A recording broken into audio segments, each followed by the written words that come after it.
Hello everyone, and welcome to this installation guide for a rear sway bar or rear anti-roll bar for a 2013 Volkswagen Golf R. Now you might be wondering why you should consider upgrading to an adjustable anti-roll bar. Well, in the case of this car, it suffers from a little bit of mid-corner understeer. Now, if we adjust this rear sway bar to the stiffer setting, it has two settings for stiffness, that should counteract a little bit of that understeer the car is suffering from. To counteract the understeer, it's also possible to adjust the front sway bar and make it a little softer, but that'll be in another video. To replace the rear anti-roll bar, these are the only tools that you'll need. You may see that I use more, that's to make life a little easier, but it is possible to do it with no more than just these. An adjustable wrench, a 13mm spanner, a 15mm, a 16mm and a 17mm spanner, a 2mm Allen key, a 3/8 inch torque wrench, a 1/2 inch torque wrench, a 3/8 inch ratchet, a 1/4 inch ratchet, a 17mm deep socket, a 17mm, 16mm and 13mm half length socket, a 5mm Allen key, an M10, a multi-spline 10 socket, and an M5, a multi-spline 5 socket. What you're going to want to do first of all is crack off the wheel bolts. So you're going to need the locking wheel key, a 17mm socket, and a ratchet.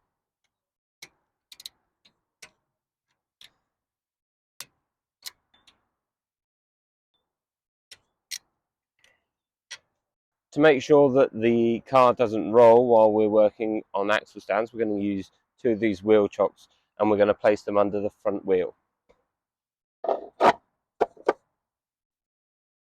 Next, looking underneath the car, we're going to find a suitable jacking location so we can jack the rear end of the car up and then we can slide axle stands in the correct jacking points on the sills. So I found this part of the subframe. You can see where that painted wooden block is. It's a very strong part of the subframe and we'll be able to jack the whole rear end up with there and we won't have to worry about damaging any components.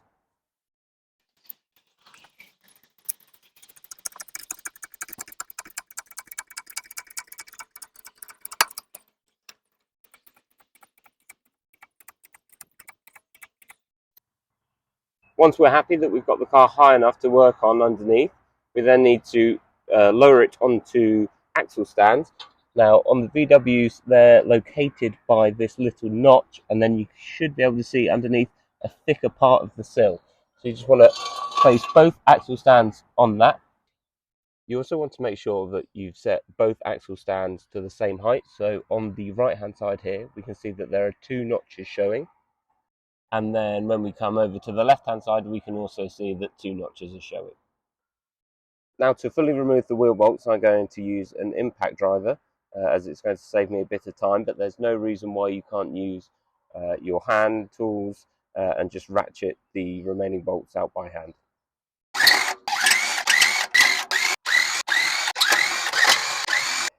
It's always good practice to keep any removed nuts and bolts in a safe place, so I have a magnetic tray here that I put the wheel bolts in, but you can just use a plastic tub or container or even a cardboard box. Now to remove the wheel, I like to use these wheel stud pilot pins. You don't need to, you can obviously just leave a bolt in there, and once the wheel's loose you can then remove the bolt and the wheel, but these just help to prevent you from dropping the wheel and damaging it and things like that. Since Volkswagen uses 14mm by 1.5 for the wheel bolts, we're going to select that stud, screw it in, just a few turns, then we should be able to remove the wheel without worrying about damaging it. And now we just do the same for the other side.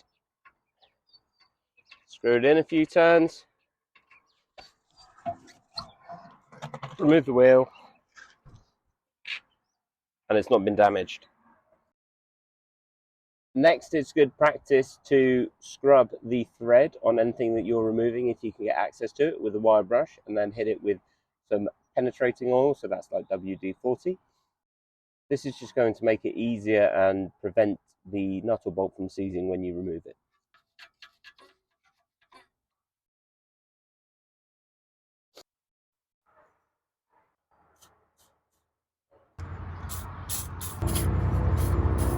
So to remove the drop link, what you want to do is put 16mm spanner on the nut first. Then you want to get an M6 bit, that's a multi-spline 6. And then you should be able to unscrew the nut.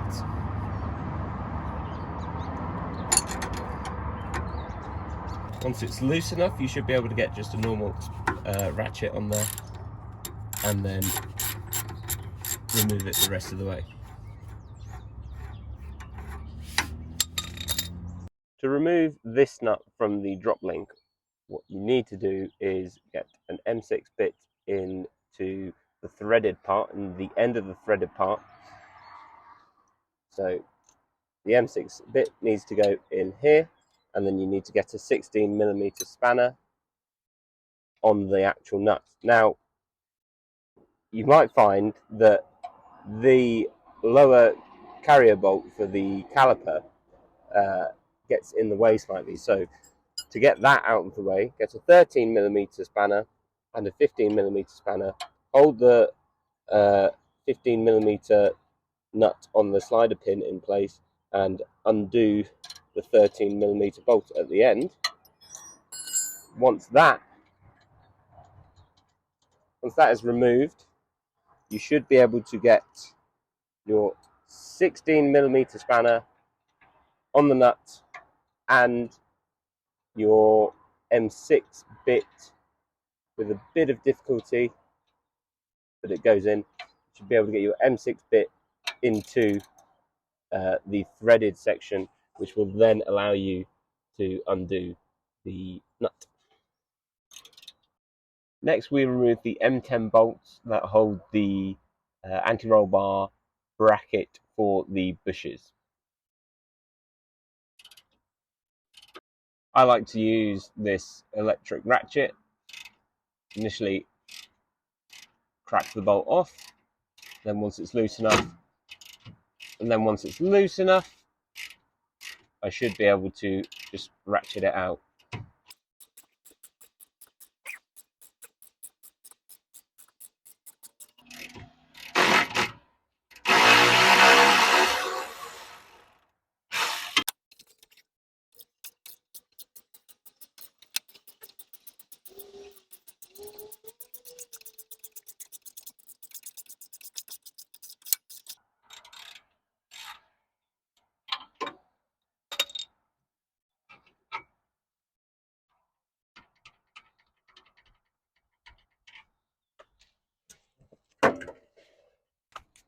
With all the nuts and bolts removed now, the sway bar should drop down, and then it's just a case of maneuvering it to remove it. You won't need to undo anything else. If you really want to make your life a little easier, you can drop the exhaust, but there's no need to.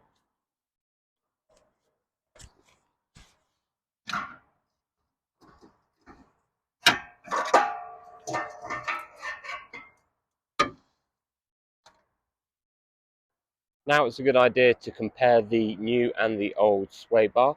So you can get the new bush and locating collar lined up with the existing collar and bush.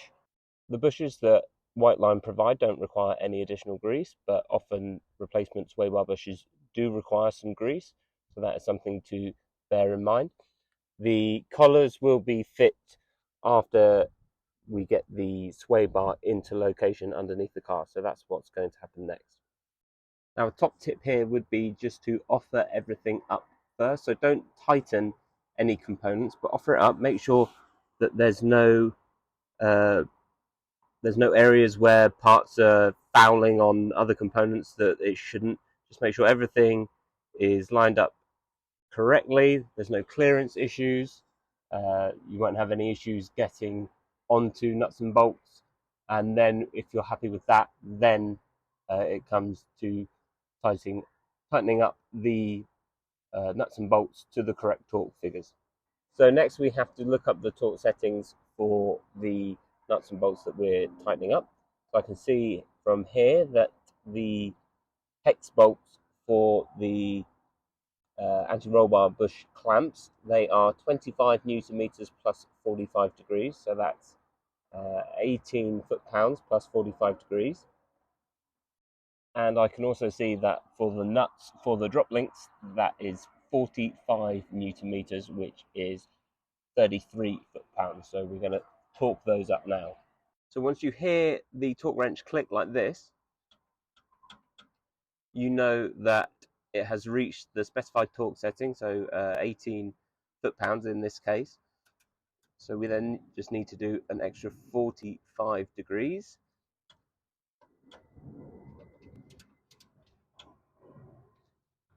And then again on the top. Now that the bracket for the bushes has been torqued up, the next thing, and this is vital to remember, is to tighten up the bush collar. It's very easy to forget. It's a 2mm Allen key. So if you've already tightened it enough, you just need to go until there's a good amount of resistance to you turning. Unfortunately, Whiteline don't provide any torque settings for this. However, if you just tighten it up to make sure that it is tight and the collar doesn't go anywhere, the most vital thing to do is make sure that you don't round the heads off the bolts. Otherwise, you will really struggle to remove this in the future. Now, what you may well find with these new drop links is that because the thread is brand new, you won't need to use the 5mm Allen key insert. So let's tighten these up. It's also a 17mm size socket required for this now.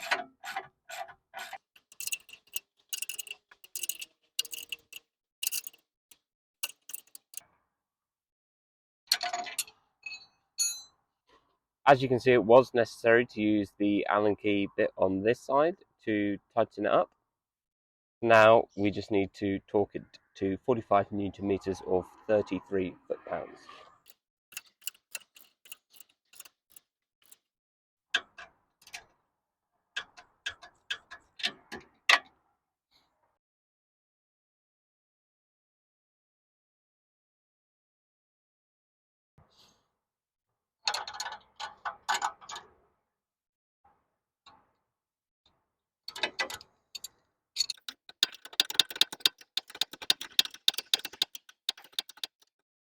Now, as this car suffers from mid-corner understeer, the anti-roll bar has been set up on the stiffer setting, so that's the furthest from the end.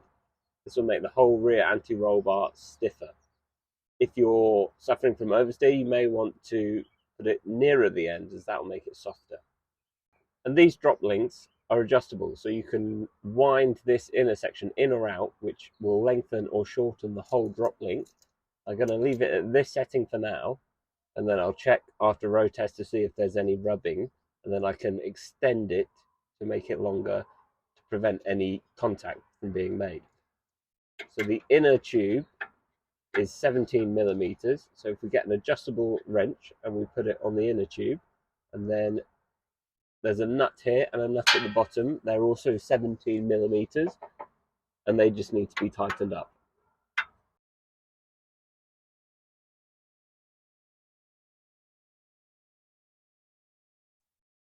And then repeat again on the other side.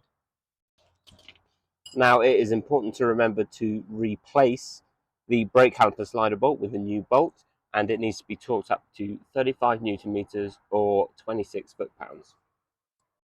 Use a 15mm spanner to hold this nut in place and then just torque up.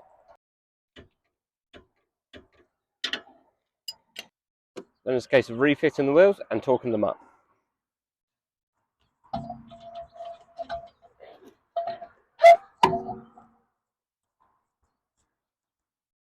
Now it's time to fit the wheel bolts. Always start these off by hand, that way you reduce the risk of cross-threading them.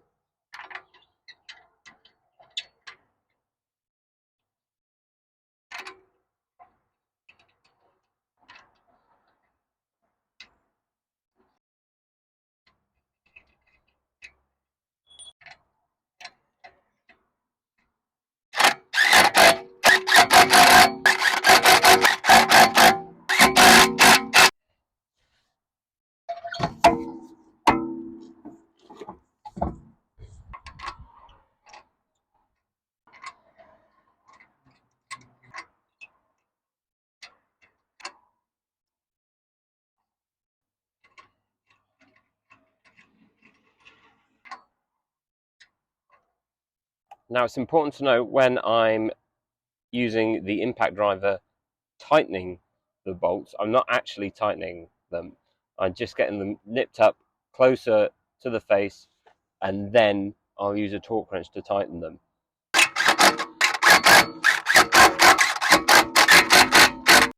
Now the car is back on the ground, we can torque everything up. The wheel bolts are 120 Newton meters or 89 foot-pounds, and it's always important to remember torque them up in a cross pattern.